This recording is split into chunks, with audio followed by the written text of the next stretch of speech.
Hi folks, and welcome back to the channel. Today we're talking about bread improvers. The question I get asked all the time, should I use it or not? Bread improvers are one of those things. Sometimes people got this thing in their head, additives. Now there is good additives and bad additives. Bread improvers is basically a vitamin C, which we all know we need that for good health. Now the one thing, important thing is, what type of results are we going to get by using bread improver? Well, let's have a look and see ourselves. This first loaf has got improver in it, and this loaf has no improver. Can you tell the difference? Not really.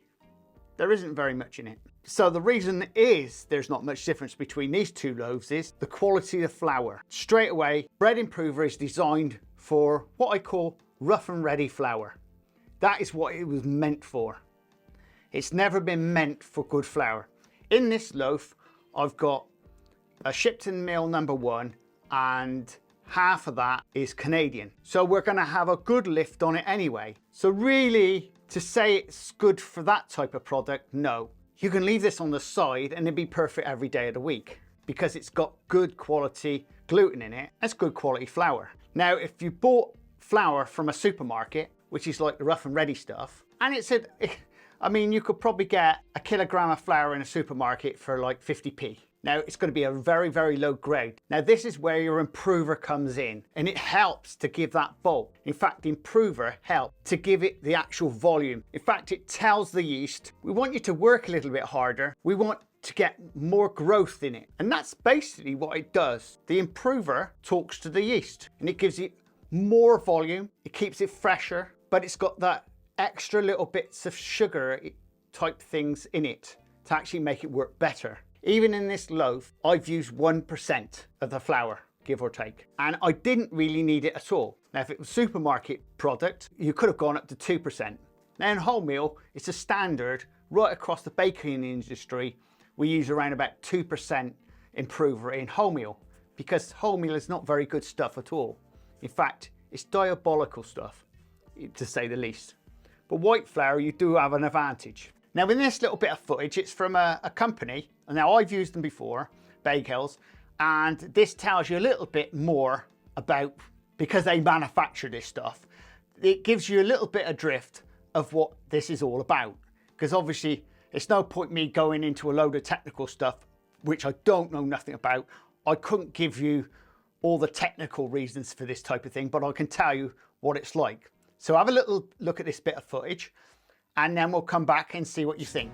Backels improvers are carefully balanced blends of emulsifiers, enzymes, and flour treatment agents that work together to buy precious time, reducing the production time for bakers, allowing them to bake more loaves, and increasing the life of the product for consumers, helping keep the bread bin full and the waste bin empty. During the mixing phase, the flour treatment agents and enzymes help the protein develop more optimally into a strong, continuous gluten network. A strong gluten network allows the dough to retain more gas, which will increase the baked loaf volume. After mixing, the improved rheology and handling characteristics offered by the improver optimize the overall processability. We know how important it is for small bakeries to produce a dough which is easy to handle, and for industrial bakeries where production efficiency is key. During the proving phase, when the CO2 produced by the yeast is causing the bread to rise, the gluten network developed during mixing is quite fragile, which can reduce gas retention. The blend of emulsifiers and enzymes in Backels improvers stabilizes the gluten network during this critical stage, ensuring the dough is strong enough to retain all the gas and produce good volume. During baking, the interaction of the enzymes and emulsifiers with gelatinizing starch produces several effects. A final volume boost before the starch is fully gelatinized, a desirable crust character, and prolonged freshness in the baked product. In that video, straight into the dough making and how it works that dough to give it that nice, smooth consistency. Even if you slightly undermix the dough, the bread improver will actually help you. Hey, clever stuff, isn't it? So it does have that helping ability. And also, when you're proving up as well. If you take your dough when you've got it all nicely proved up and then suddenly you drop it on the floor or on the table, you'll come back and say, oh my God, look what's happened. Yep, it's gone. If you've got no improver in it, it's flat as a pancake. Now with improver in it, you can still put that in the oven and bake it and you'll still get a loaf of bread. So you don't have to redo anything. But the skillful thing with the bread improver, you can also mold it back up, prove it back up, put it in your oven, it'll bake and you've still got your loaf. Now without any bread improver at all, that dough will probably be going off very rapid. So it actually starts smelling like vinegar and just dropping back and it'll do nothing. With the additive in it, it does things to that dough which we can't see. And it's all technical stuff to say the least. I understand what it does and I've been using it for the best part of 40 years. Do I recommend you using it? Now, if you've got good quality flour, to be perfectly honest, don't bother using it in bread. It is important to use it in rolls and buns and wholemeal flour. Those three products. Wholemeal flour is very, very weak and it doesn't have the sort of gluten you'd get in white flour. Buns, because it's got so much sugar and fat in it, and even the rolls, to get that nice blown up look. Now, if you go too far, you'll have a roll with nothing in it. I know, how much should we be using? Like I said, 2% for rolls, buns, and wholemeal flour. Now, for just straightforward bread flour, 1% is usually plenty adequate. Now, this will speed up your production. Not a lot. Now, between the two doughs I made, so I've made a dough with improver and dough without, all the temperatures were spot on all the way around. I had a set temperature of around about 20 Celsius. So everything was around about 20 Celsius. Now bear this in mind, when you put ingredients into a machine bowl at 20 Celsius and it goes in, it gets mixed. As you are mixing it, it's also heating up as well. That's why we tend to just keep it down a little bit on the 20 Celsius. But usually 20 Celsius is, for home, that's about right. So let's have a look at the inside of the loaves in comparison to see what the difference is. We've seen the two loaves as a whole, but let's have a look and see if we can see anything from inside. So there's our two loaves together. This is the no improver and this has got the improver. Can you tell the difference between the inside? No, not a lot, can you?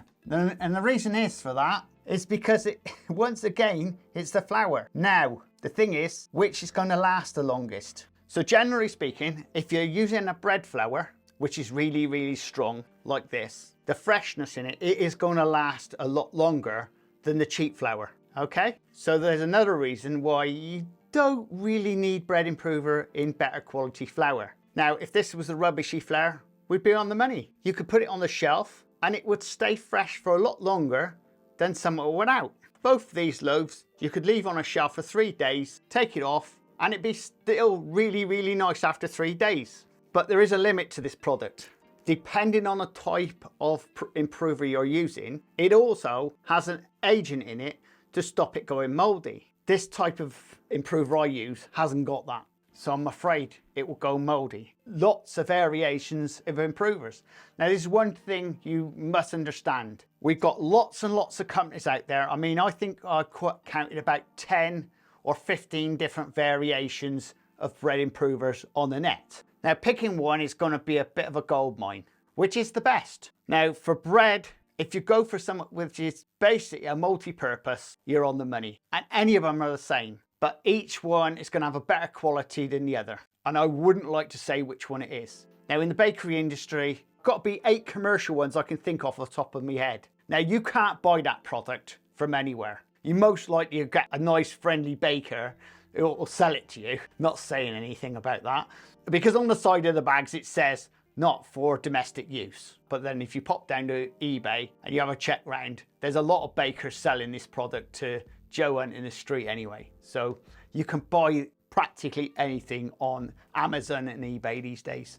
One question I keep getting asked, can you get improvers for gluten-free? Yes, there is gluten-free improvers. Oh, and did I not mention it?